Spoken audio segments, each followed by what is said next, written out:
Hello வணக்கம். வாங்க சின்னதாக ஒரு ரங்கோலி போட்டு கலர் போட்டு கோலம் எப்படி இருக்குன்னு பார்க்கலாமா? நவராத்திரி 3ஆம் நாள். வாங்க ஒரு கலர் கோலம் ஒன்று ரங்கோலி போடலாம். பிகினர்ஸ் பார்த்தா ஈஸியாக கற்றுக்கலாங்க. ஈஸியான கோலம் தான். போட்டு கலர் போட்டிங்கன்னா ரொம்ப சூப்பராக இருக்குங்க.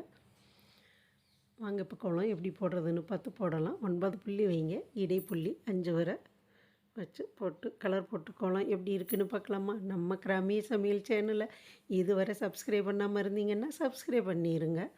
நன்றி, வணக்கம். பாருங்கள், அவ்வளோதான், கோலம் முடிஞ்சிருச்சு. இனி கலர் போட்டு கோலம் எப்படி இருக்குன்னு பார்க்கலாமா?